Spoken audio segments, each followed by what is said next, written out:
إن بيتا أنت ساكنه ليس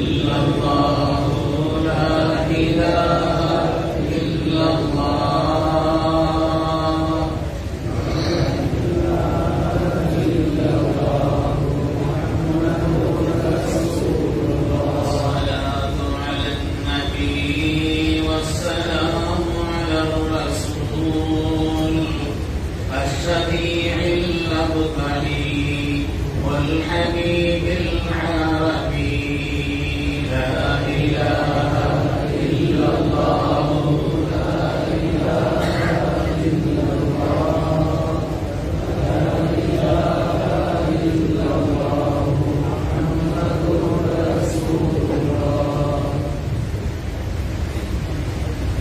بسم الله الرحمن الرحيم.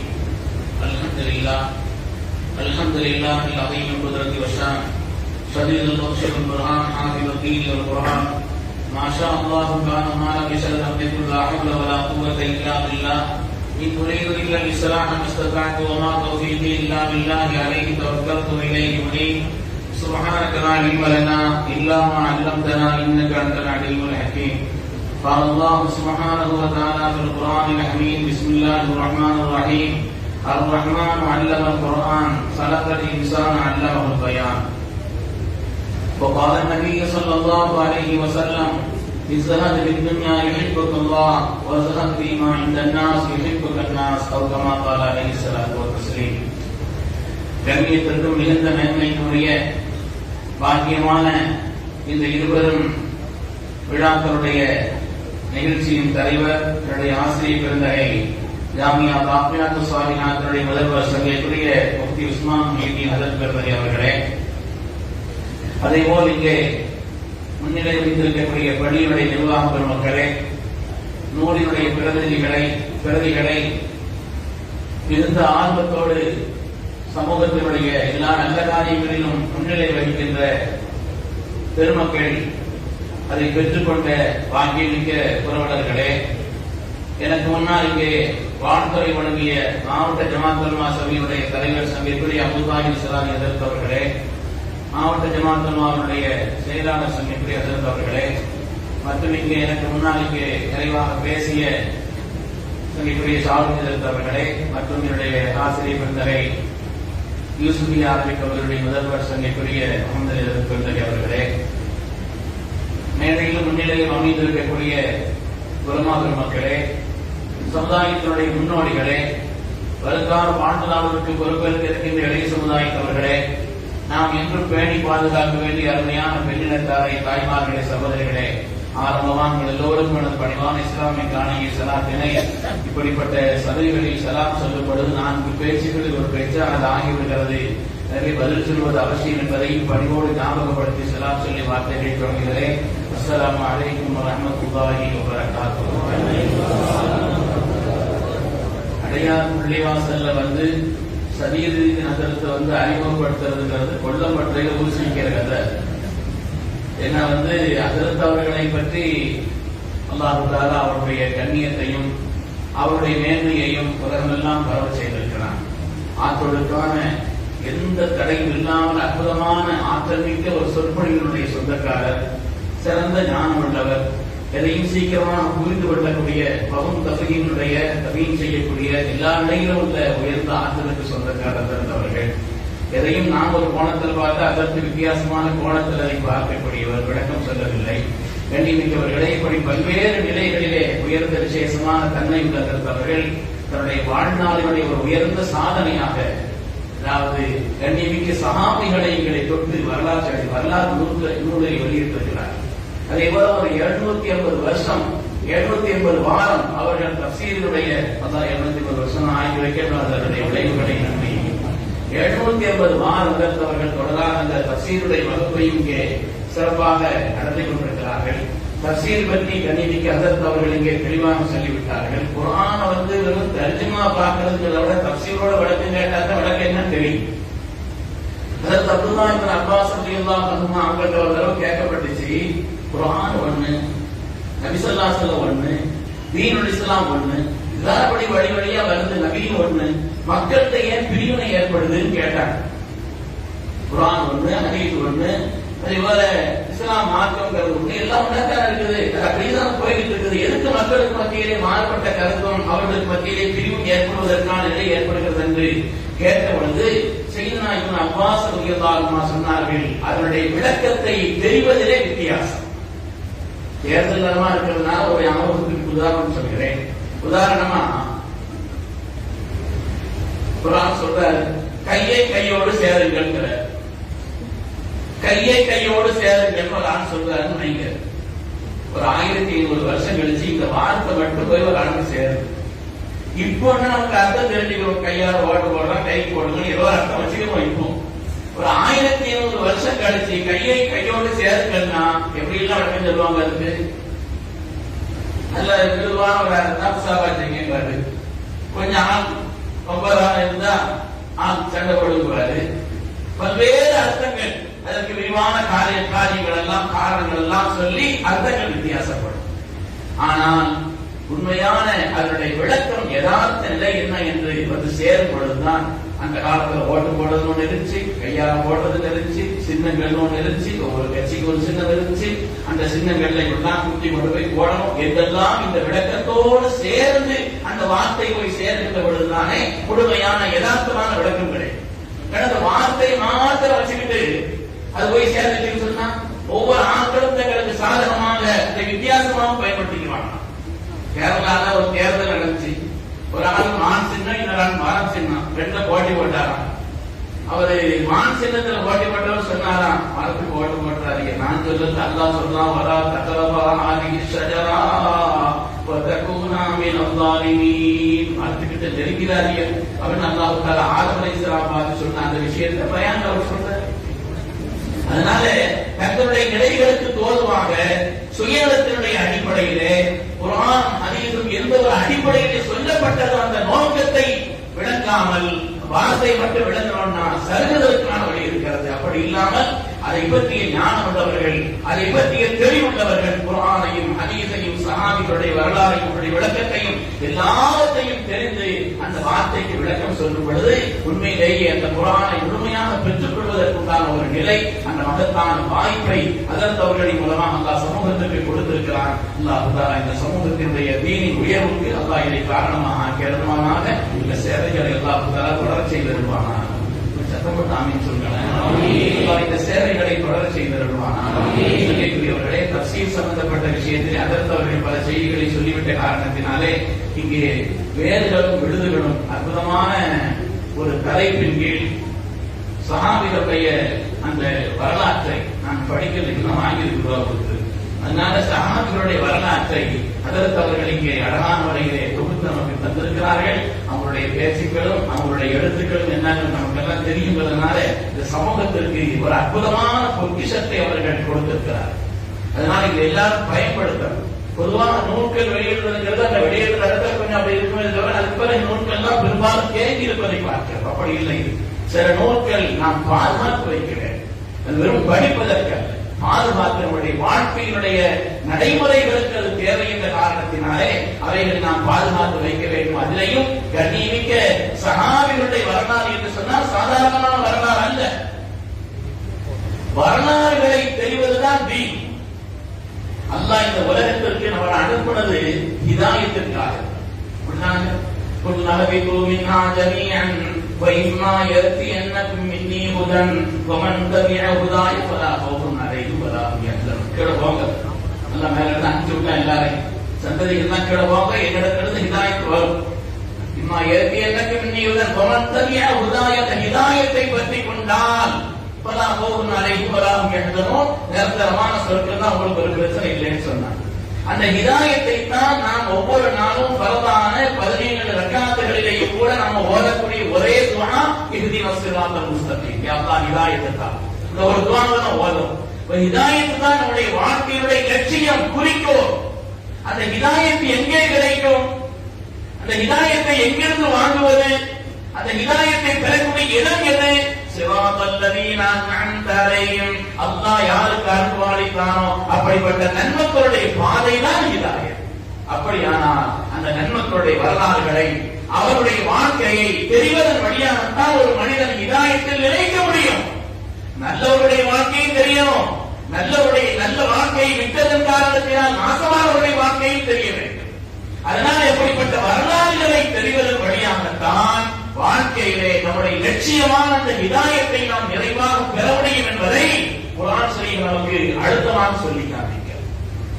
அதிலேயும் சஹாபிகளுடைய வாழ்க்கை இருக்கிறது, சுப்ஹானல்லாஹ், ஆச்சரியப்படத்தக்க வாழ்க்கை. அவர்கள் வைரங்கள், வைரூரியங்கள், மனித வாழ்க்கையினுடைய அற்புதமான வழிகாட்டிகள், அற்புதமான வழிகாட்டிகள். அல்லாஹ் தஆலா இந்த உலகத்தில் அவன் ஹிதாயத்தில் காட்டுவதற்காக நபிமார்களை தேர்ந்தெடுத்ததை போல, நபிமார்களை அல்லாஹ் தேர்ந்தெடுத்ததை போல ஸல்லல்லாஹு அலைஹி வஸல்லம் சுஹபத்திற்கான சஹாபிகளை அல்லாஹ் தேர்ந்தெடுத்தான்.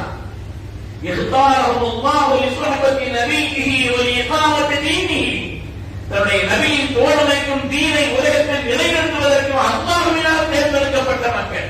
குலில் ஹம்துலில்லாஹ் வ ஸலாமுன் அலா இபாதிஹி அல்லதீன இஸ்தஃபா, அல்ஹம்துலில்லாஹ் சொல்லுங்க. அவன் தேர்ந்தெடுத்தான் என்று அல்லாஹ் சொன்னான்.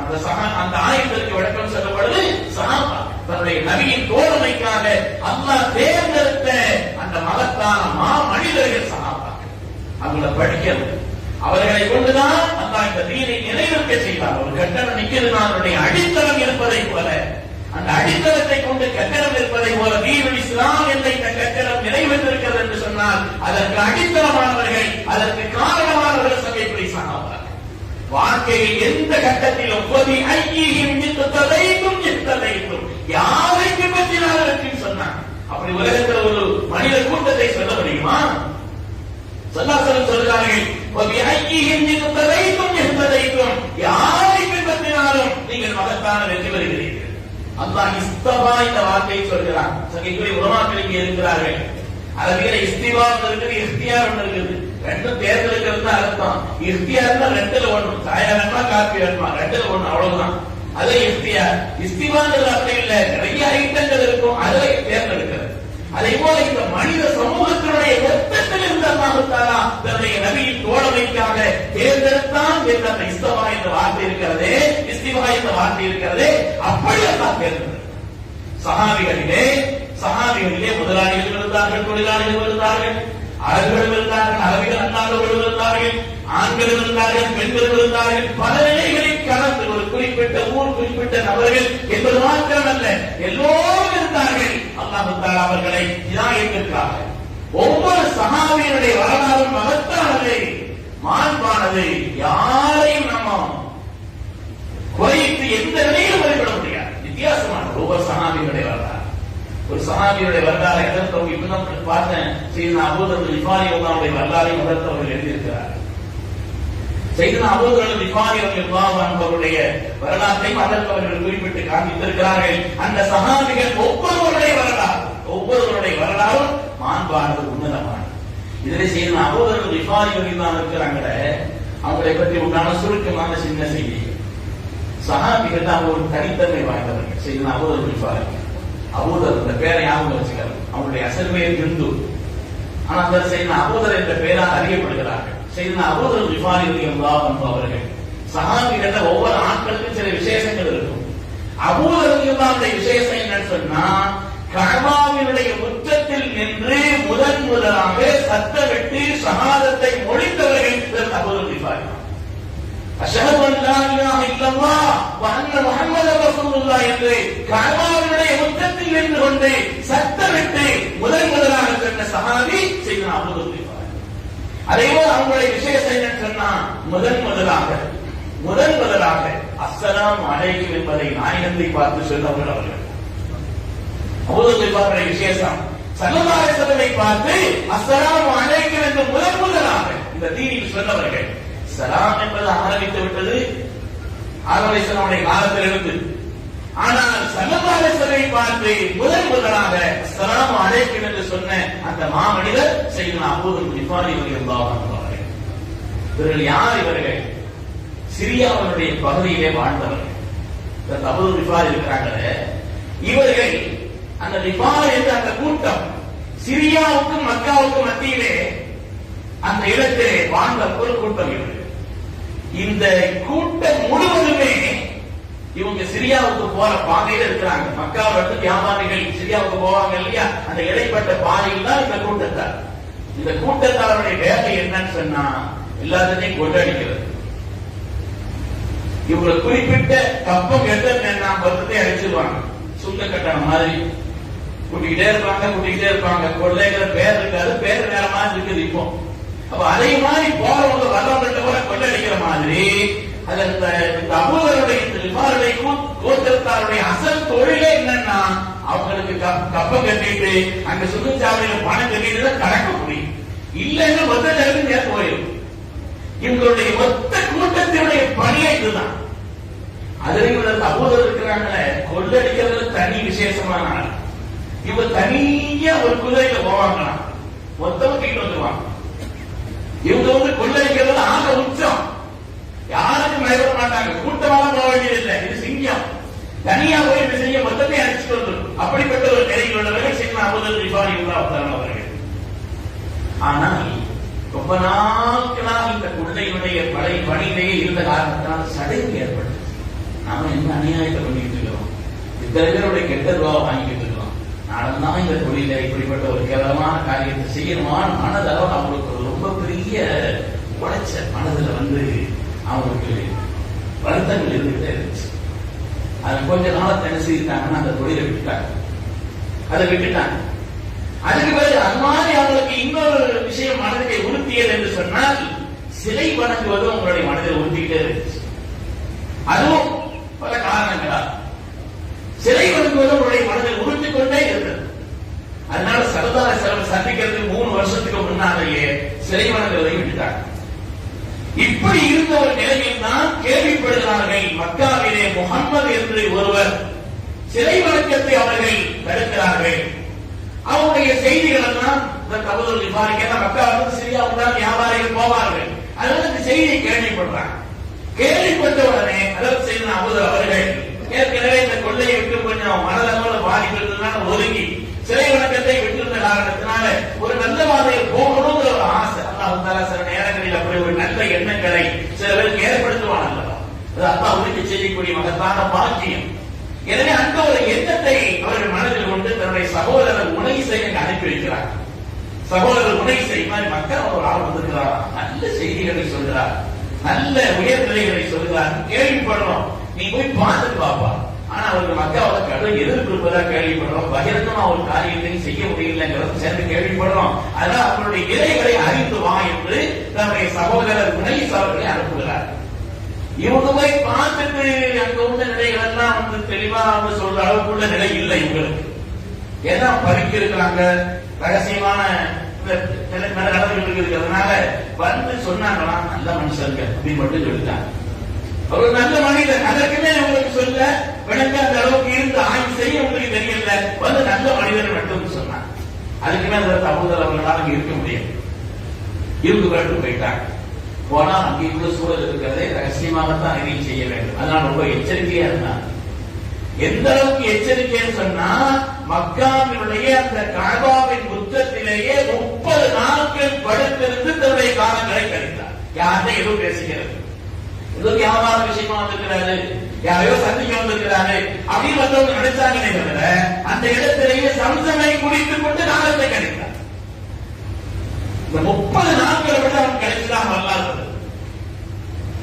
ஒரு நாள் அதற்கு அறிவர்கள் அவங்க ஒரு முற்றத்துல படுத்திருக்கும் பொழுது கேட்கிறான், யாரையும் தேடி வந்தீங்கன்னா அவங்களுக்கு அடையாளம் தெரியலன்னு கேட்கிறான். மட்டும் கேட்டா யாரையும் தேடி வந்திருக்கிறீங்கன்னு சொன்னீங்க, அந்த அடையாளம் அந்த யாரும் நம்மளுக்கு இன்னுமா தெரியும், அவங்க தெரியல.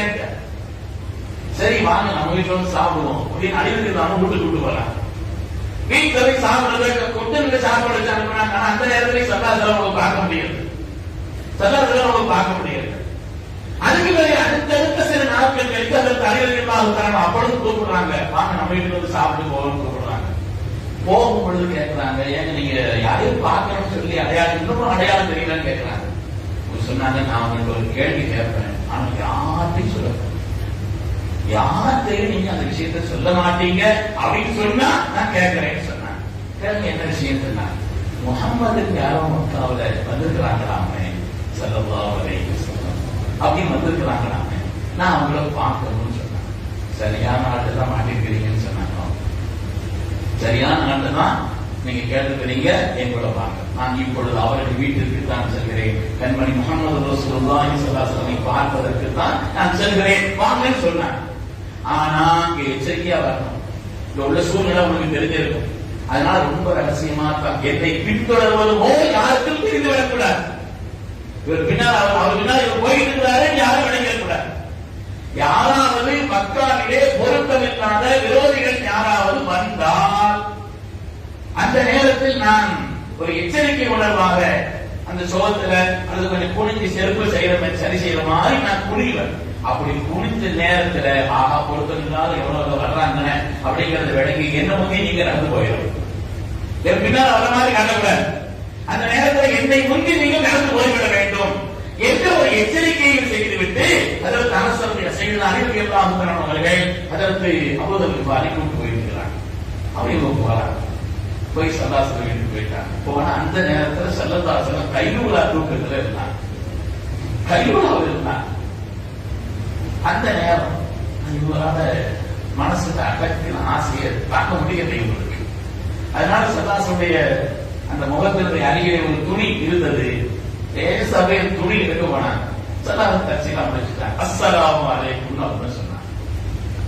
ஸல்லல்லாஹு முன்னால சலாமி பதிலாக ஸல்லல்லாஹு முன்னால சொன்ன மணிக்கு சொன்னேனே, அஸ்ஸலாமு அலைக்கும் என்று ஸல்லல்லாஹு அலைஹி வஸல்லம் பார்த்து சொன்ன அந்த மனிதர் செய்த அபூதர் கிஃபாரி ரலியல்லாஹு அன்ஹு. ஸல்லல்லாஹு அலைஹி வஸல்லம் அவர்கள் அவங்கள்ட்ட கேட்கிறாங்க, நீங்க ஏதோ தீன் புதுசா கொண்டு இருக்கிறீங்கன்னு சொல்றாங்க, என்ன இடத்துல எல்லா விஷயத்தையும் கண்மணி ரசூலுல்லாஹி ஸல்லல்லாஹு அலைஹி வஸல்லம் சொன்ன உடனே அந்த இடத்துல ஈமான் கொண்டாங்க. அந்த இடத்துல கலிமா சொல்லி ஈமான் கொண்டாங்க. ஈமான் கொண்ட உடனே ஸல்லல்லாஹு அலைஹி வஸல்லம் அவர்கள் அதற்கு அபூதர் கிஃபாரி இடத்தில் சொன்னார்கள், நீங்க ஊருக்கு போங்க, திருச்சி ஊருக்கு உடனே திரும்பிடுங்க, நீங்க தாமதிக்க கூடாது, இங்கிருந்து நீங்கள் உடனடியாக ஊருக்கு செல்ல வேண்டும் என்று கண்மணி ரசூலுல்லாஹி ஸல்லல்லாஹு அலைஹி வஸல்லம் அவர்கள் அவங்க இடத்துல சொன்னாங்க. அவங்க சொன்னாங்க, போக மாட்டேன், அப்பா நீ சத்தியமா நான் ஊருக்கு போக மாட்டேன். இந்த குறைஷிகள் பூரா நாயிலா இவங்க சொல்ல வைக்கணும், இவங்களை பூரா ஈமான் கொள்ள வைக்கணும், அந்த ஆசை எனக்கு இருக்கிறது. அதனால ஒத்தாகில ஆசையை நான் ஊருக்கு போக மாட்டேன்னு சொன்னாங்க. சொன்னாங்கன்னா நீங்க போங்கன்னா மாட்டேன்னு சொல்லிட்டு நேர கஅபாவுக்கு வந்தாங்க. வந்து நின்று யா மஅஷர குறைஷ் சத்தமிட்டார், குறைஷிகளே கேட்டுக் கொள்ளுங்கள், அஷ்ஹது அல்லா இலாஹ இல்லல்லாஹ் வ அன்ன முஹம்மதர் ரசூலுல்லாஹ் சொன்னார். கஅபாவுடைய முத்தத்தில் நின்று முதலாக ஷஹாதத்தை உரைக்க சொன்னவர்கள் ரசூலுல்லாஹி அபூதர் ரலியல்லாஹு அன்ஹு. எவ்வளவு பாக்கியவான். அடி விழுந்துச்சு. அடினா இப்படி எப்படி அடி இல்லை, அவ்வளவு கடுமையான அடி விழுந்த நேரத்துலதான் அப்பாஸ் வந்தாங்க. யார் அடிக்கிறீங்க தெரியுமா? அடிக்கிறது யார் தெரியுமா? மக்காவிலிருந்து நான் சிரியாவுக்காக வியாபாரம் போகும் வழியிலே, வியாபாரத்திற்காக போகும் வழியிலே அந்த ரிபாலுங்கிற கூட்டங்கள் தங்கியிருக்கிறாங்க இல்லையா, யாருக்கு நம்ம கப்பம் பெற்றோமோ அந்த கூட்டத்தினுடைய தலைவர்களில் ஒருவர் இவர் யாரும் சிரியாவுக்கு போக முடியாது, ஞாபகம் வச்சுக்கிட்டாங்க. நம்ம யாரும் நம்ம பொருளாதாரம் படுத்து போயிடும், அது எல்லாத்தையும் ஜோலி முடிஞ்சிடும். அதனால கவனமா பார்த்துக்கணும்னு சொன்ன உடனே விட்டுட்டாங்க. விட்டால் அதுபோல ஸல்லல்லாஹு சந்திக்கிறார்கள். அல்லாஹ்வுடைய ரசூல் அப்பொழுதும் சொன்னாங்க, நீங்க போங்க, ஊருக்கு போக மாட்டேன். அடுத்த நாள் வந்து சந்திக்கிறார். அடுத்த நாள் அங்க மக்காவில் கடுமையான எதிர்ப்பு, ரகசிய பிரச்சாரம், பகிரங்கமான ஈமான் கொண்டவர்கள் 5வது நபருங்கிறாங்க. தீக்மா ஈமான் கொண்டவர்களே அந்த நேரத்தில் 2 பேர் ரகசியமா ஈமான் கொண்டாங்க. ஆனா வெளிப்படையான ஈமான் கொண்டவர்களிலே தெரிந்தவர்களின் 5வது நபராக அபூதர் கிஃபாரி இருந்தார்கள் இருக்கிறார். அடுத்த நாள் ஒரு சத்தம் விட்டாங்க. அந்த சத்தம் விட்ட உடனே அடிக்க ஆரம்பிச்சா அவங்கள தற்காத்தின் போது அடிக்காதீங்க அப்பாஸ் சொன்னாலும் யாரும் கேட்கிற மாதிரி இல்லை. அவங்க மௌத்தாகி விடுவார்களோ என்ற ஒரு நிலையிலே பயந்து அப்பாஸ் இருந்தார்களோ அவங்க மேனியில விழுந்தவர்களை காப்பாற்றினார். அடி வேணாலும் என்ன அடிங்க, நம்மளுடைய ஒட்டுமொத்த வியாபாரத்தை இடைவாரம் இல்லாமல் ஆகிவிடும் சொல்லி அவங்க மேலையில விழுந்து தன்னை காப்பாற்றுறதுக்கு முற்பட்டாங்க. சரி நான் பிறகு விட்டாங்க. சல்லாசலத்துல வந்து சொன்ன உடனே தான் அருமை நாயகம் சல்லாசலம் சொன்னார்கள், நீங்க ஊருக்கு போங்கன்னு சொன்னாங்க. நீங்க ஊருக்கு போயிருக்குன்னு சொன்னாங்க. அவங்க சல்லாசலம் சொல்லி ஊருக்கு போய் அங்கே தீனை சொல்லுங்கள் சொன்னாங்க. தீனை அங்கே போய் சொல்லுங்கள். சல்லாசலம் சொல்றாங்க, பிறப்பு போயிட்டாங்க. பிறப்பு போய் ஊருக்கு போய் சேர்ந்த நேரத்துல சிரியாவுக்கு வியாபாரத்தை முடித்துக் கொண்டு ஒரு பெரிய மக்காவுடைய கூட்டம் வந்து கொண்டிருக்கிறது. எல்லாத்தையும் முடிச்சுட்டாங்க. அவங்க தான் கப்ப கட்ட போறான்னு நினைச்சுட்டு பணம் கொடுக்க போனாங்க இல்லையா, அதுக்கு உண்டானது. நீங்க இங்க இருந்து மக்காவுக்கு போய் சேரணுமானா எல்லாரும் லா இலாஹ இல்லல்லாஹ் முஹம்மது ரசூலுல்லாஹ் சொல்லித்தான் ஆகணும்.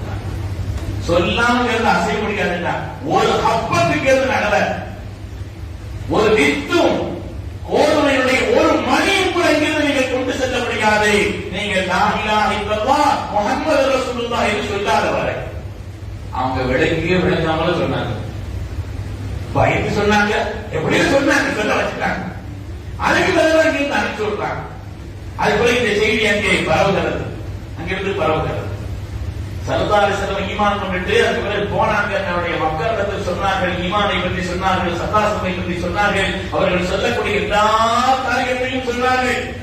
அதுல ஸல்லல்லாஹு அலைஹி வஸல்லம் அதுக்கு பிறகு மக்காவுல இருந்து இங்க 10 வருஷங்கள் 13 வருஷங்கள் கழிஞ்சிட்டு அதுக்கு பிறகு ஹிஜ்ரி 53 ஹிஜ்ரத் செய்து மதீனா போயிட்டாங்க. 53வது வருஷம் ஹிஜ்ரத் செய்து மதீனா போயிட்டாங்க. மதீனாவுக்கு போன பிறகு பத்ர் நடந்தது, உஹத் நடந்தது. அதே போல ஹிஜ்ரி 4 ஹந்தக் நடந்தது. அந்த ஹந்தக்கின் பொழுதுதான் மீண்டும் வந்து ஸல்லல்லாஹு சந்திக்கிறார்கள். அதற்கு அபூதர் ரலியல்லாஹு கிட்டத்தட்ட ஈமான் கொண்டு இவங்க போனதுக்கு பின்னால 17 வருஷங்களுக்கு பின்னால் சந்திக்கிறார்கள்.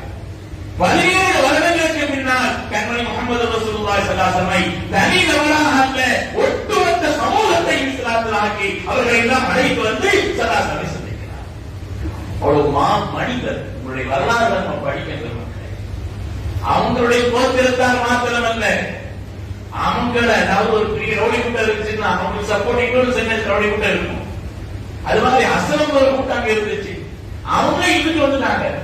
அவங்களும் சேர்ந்து இஸ்லாம் அவங்களுக்கு தீனை சொல்லி நாம நல்லொழுக்கம் உள்ளவர்களாக வாழ வேண்டும் என்பதை சொல்லி இந்த காலகட்டத்தில் இவர்களை நாம் பின்பற்றுவதற்குரிய அவசியத்தை எல்லாத்தையும் சொல்லி அவர்களையும் அழைத்து வந்தார்கள். அவர்களும் வந்ததற்கு பிறகு எல்லோரையும் ஈமான் கொண்ட வைத்து இங்கே கூப்பிட்டு வந்தார். அதுக்கு பிறகு சல்லாசலமோடு இருந்தான்.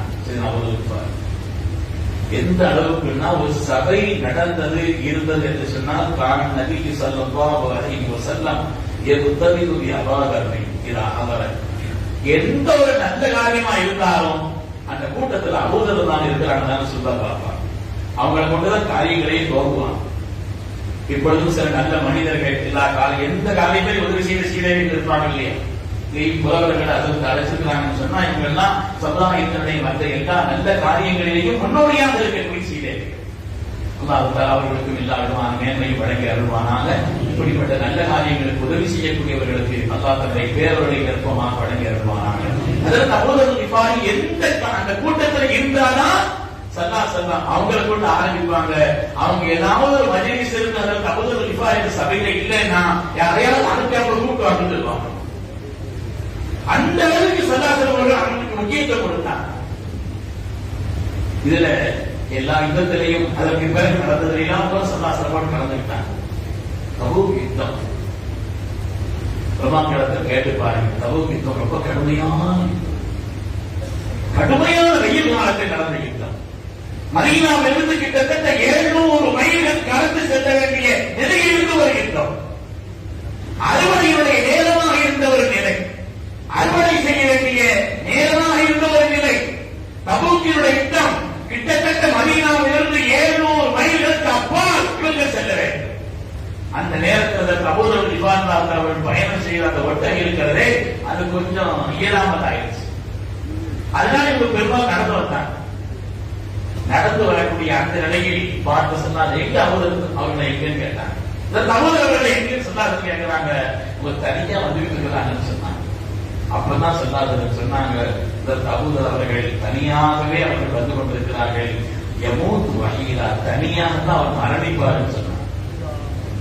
தனியான ஒரு இடத்தில் இருந்துதான் அவர்கள் மரணிப்பார்கள் சொன்னாங்க. இந்த உம்மத்தினுடைய ஈசா அலைஹிஸ்ஸலாமை போல பற்றற்ற ஒரு துறவியாக வாழ்ந்தவர்கள், தன்னை அப்படியே முழுமையாக தீர்த்து கொடுத்தவர்கள், தீர்க்கு முழுமையாக கொடுத்தவர்கள். துணையாளர்களே, சையத்னா சித்திக் நாயகத்துடைய ஆட்சி, உமர் ஆட்சி, உஸ்மான் கானுடைய ஆட்சி, எல்லா ஆட்சியும் இருந்தது. பெரிய சஹாபி, மிகப்பெரிய கூட்டத்தை இஸ்லாத்தை கொண்டு வந்தவர்கள் ஸல்லல்லாஹு ரொம்ப கண்ணியத்திலான்னு சொல்லி எல்லாருமே அவர்களுக்கு எதையும் கொடுக்க தயாரானார்கள். ஆனால் எதையும் வாங்க இவர்கள் தயாரில்லை. உமர் அவர்கள் 4000 திர்ஹம் கொடுத்து விட்டாங்க. கையில் கூட வாங்கவில்லை, சதகா செய்தார். கையில் கூட வாங்கவில்லை. அதை இந்த நாளுக்கு சதகா செய்யணும்னு சொன்னாங்க. ஸல்லல்லாஹு அலைஹி வஸல்லம் கேட்டாங்க, எனக்கு ஏதாவது பதவி தாங்கலன்னு கேட்டாங்க, எனக்கு ஏதாவது ஒரு பொறுப்பு தாங்கலன்னு சொன்னாங்க. நான் அதற்கு அபூதர் அவர்களை அதை தாங்குவதற்கான சக்தி உங்களுக்கு இல்லைன்னு சொன்னாங்க. ரொம்ப பலகீனமான ஆள். நீங்க ஒவ்வொரு தொகைக்கு பின்னாலும் சுப்ஹானல்லாஹ், அல்ஹம்துலில்லாஹ், அல்லாஹு அக்பர் அந்த தஸ்பீஹை நியமமாக ஓதி வந்தால் அது உங்களுக்கு உயர்வை தரும்னு சொன்னாங்க. ஸல்லல்லாஹு அலைஹி வஸல்லம் ஒவ்வொருக்கும் தகுதியான ஆட்கள் தேர்ந்தெடுப்பாங்க இல்லையா, அதனால பொறுப்புக்கு நீங்கள் வேண்டாம் என்பது போல ஸல்லல்லாஹு அலைஹி வஸல்லம் சொன்னாங்க. நீங்க ரொம்ப பலகீனமா மிருதுவான குணம் கொண்டவர். இப்பொழுது ஆரம்பத்தில் இருந்த நிலைக்கு நேர் மாற்றமாக அந்த தபூதர் இருந்தார். திருமக்களே, ஒரு தடவை ஸல்லல்லாஹு அலைஹி வஸல்லம் தபூதர் சொன்னாங்க, அந்த தபூதர் அவர்களே, மதீனாவிலே வளர்ச்சி ஏற்பட்டு சில்கை என்ற ஒரு பகுதியிலே கட்டடங்கள் வர ஆரம்பித்து விட்டால் அந்த நேரத்தில் நீங்கள் மக்களை விட்டு கொஞ்சம் ஒதுங்கியிருங்கள் என்று சொன்னாங்க.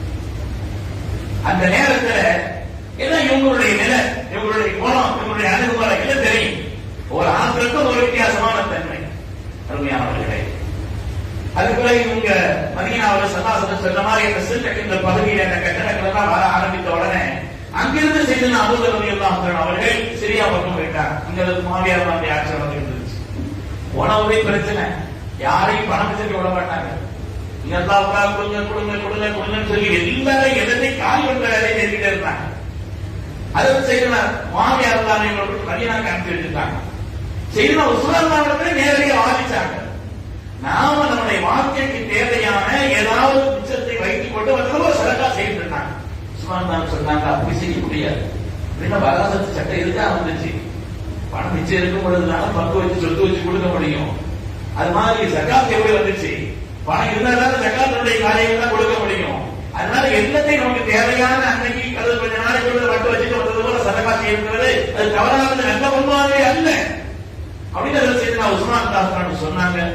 கடைசியில இவங்களுடைய அணுகுமுறை ரொம்ப வித்தியாசமா இருந்துச்சு.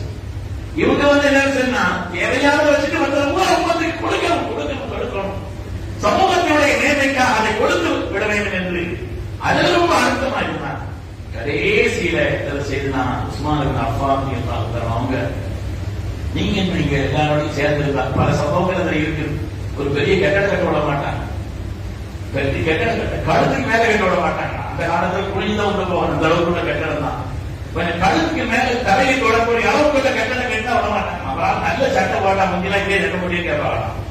முந்தியெல்லாம் இதே சட்டை போட்டு சுல்தான் இதே சட்டை போட்டீங்க, சட்டை போட்டுருந்தீங்க, ஏதாவது ஒரு முல்லை வைத்து குத்தி கொண்டு இருக்கிறது இல்லையா, இப்ப இவ்வளவு ஏற்ற சட்டை நல்ல சாப்பாடு சட்டை கேட்பாங்களா, முந்தியெல்லாம் இப்படியே சாப்பிட்டீங்க.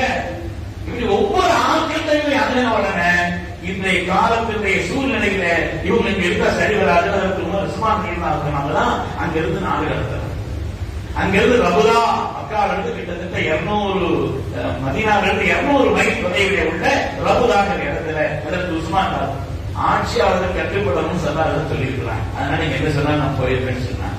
இது ரபுதாங்கிற நீங்க வரலாம். அவருடைய வாழ்க்கையினுடைய கடைசி நேரம் இருக்கிறது.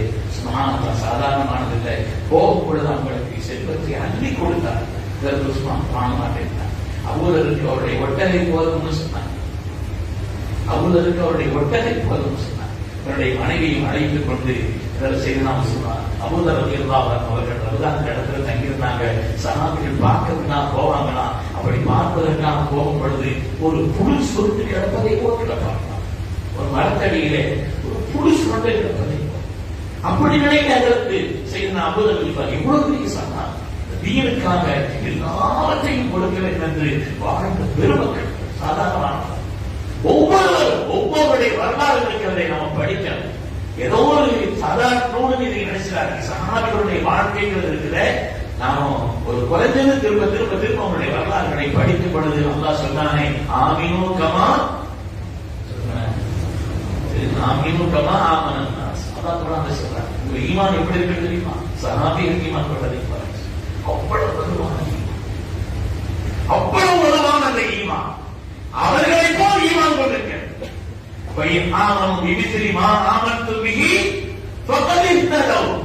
சஹாபிகள் ஈமான் கொண்டதை போல் நீங்கள் ஈமான் கொண்டால் நீங்கள் ஹிதாயத், அதனுடைய உச்சத்தில் வந்துட்டீங்கன்னு சொன்னார். அப்படி இந்த தீனுக்கு முன்மாதிரியானவர்கள், அடித்தளமானவர்கள், ஈமானுக்கு உறவிட்டவர்கள், கியாமத் வரை இந்த தீன் நிலைப்பதற்கு காரணமானவர்கள், தன்னுடைய நபியின் ஸஹாபத்திற்காக இந்த தீனை நிறுத்துவதற்காக அல்லாஹ்வினால் தேர்ந்தெடுக்கப்பட்டவர்கள். எனவே அவருடைய வரலாறுகளை தெரிந்த, அதை பற்றி ஆழமான ஞானம் உள்ள அப்படிப்பட்ட ஹஜ்ரத் அவர்கள் இந்த நூலை எழுதியிருக்கிறார்கள். அதனால இது ஒரு நூல் சாதாரணமா 10ஓடு 11 அப்படிங்கிற மாதிரி நிலை இல்லாமல் நாம வீட்டுல வாங்கி வச்சு பெண்களை படிக்க சொல்றோம். நாமளும் அதை படிக்க திரும்ப திரும்ப அவருடைய வரலாறுகளை படிக்கும் பொழுது நம்முடைய ஈமானுக்கு உரம் கிட்டும், நம்முடைய ஈமானுடைய வலுவுக்கு காரணமாக இருக்கும் என்பதை நம்முடைய கவனத்தில் வைத்துக் கொள்ள வேண்டும். இந்த விழாவிலே கலந்ததை நான் ஒரு பாக்கியமாக கருதுகிறேன். அல்லாஹ் சுப்ஹானஹு வ தஆலா இந்த கூட்டத்தை கபூல் செய்திருவானாக. உலகத்திலேயே ரெண்டே இடத்துல தான் ரசூலுல்லாஹி ஸல்லல்லாஹு அலைஹி வஸல்லம் ரௌலத்துல் ஜன்னான்னு சொல்லியிருக்கிறாங்க. ரெண்டு சபை தான். ஒன்னு மஜ்லிஸுல் இல்ம், இல்முடைய மஜ்லிஸ். இன்னொன்று மாபைன பைத்தி வ மின்பரி ரௌலத்துல் ஜன்னா, என்னுடைய வீட்டிற்கும் என்னுடைய மெம்பருக்கும் படி மத்தியில இருக்கக்கூடிய அந்த இடம் ரௌலத்துல் ஜன்னா, சொர்க்கத்தின் பூங்கான்னு சொன்னாங்க. எனவே இந்த சஹாபிகளுடைய வரலாறுகளை படிப்பதும் நம்முடைய அறிவை வளர்த்துக் கொள்வதற்கும் ஈமானை வளர்த்துக் கொள்வதற்கும் காரணமானது என்பதை தெரிவித்துக் கொண்டு அல்லாஹ் தஆலா அவனுடைய தீனிலே இக்லாஸான பரிசுத்தமான வாழ்க்கை வாழக்கூடியவர்களாக, தீனுடைய சாதிமீன்களாக அல்லாஹ் நம்மை எல்லாம் தேர்ந்தெடுத்துக் கொள்வானாக. ஹிதாயத்தில் நிலைத்தவர்களாக அல்லாஹ் நம்மை ஆக்கி அருள்வானாக. மற்றவருடைய ஹிதாயத்திற்கு அல்லாஹ் நம்மை காரணமாக ஆக்கி அருள்வானாக. நம்முடைய கடந்த காலங்களை விட வரக்கூடிய காலங்களை அல்லாஹ் பாக்கியமானதாக ஆக்கி அருள்வானாக. அல்லாஹ் நம்முடைய வியாபாரங்களில் பரக்கத் செய்வானாக. உத்தியோகங்களிலே அல்லாஹ் உயர்வை தந்தருள்வானாக. ஹலாலான ரிஸ்கை அல்லாஹ் நமக்கு விசாலமாக்கி தந்தருள்வானாக. அவன் தந்த பாக்கியங்களிலிருந்து அவனுடைய தீனுக்காக செலவு செய்யக்கூடிய மகத்தான ஒரு பாக்கியம் உள்ளவர்களாக அல்லாஹ் நம்மை ஆக்கியர் புரிவானாக. எல்லோருக்கும் அல்லாஹ் நீண்ட ஹயாத்தை தந்தருள்வானாக. வாழும் காலமெல்லாம் பூரணமான ஆசியத்தோடு அல்லாஹ் நம்மை வாழ செய்தருள்வானாக. நீண்ட ஹயாத்தை தந்து நம்முடைய வாழ்நாளுடைய கடைசி நேரத்தில் எந்த கலக்கமும் எந்த பயமும் இல்லாமல் ஷஹாதத்தை மொழிந்தவர்களாக ஆனந்தத்தோடு ரப்பை சந்திக்கும் நசீபையும் கிறிஸ்துவ ஃபாத்திமாவையும் அல்லாஹ் நமக்கு நசீபாக்கி அருள்வானாக. சிறந்த துன்யாவையும் சிறந்த ஆகிரத்தையும் அல்லாஹ் எல்லோருக்கும் தந்தர் புரிவானாக. பிஹக்கி சய்யிதினா முஹம்மது ஸல்லல்லாஹு அலைஹி வஸல்லம் வ ஆகிரு தஅவானா அனில் ஹம்துலில்லாஹி ரப்பில் ஆலமீன். அஸ்ஸலாமு அலைக்கும். ஜஸாக்குமுல்லாஹு கைரல்.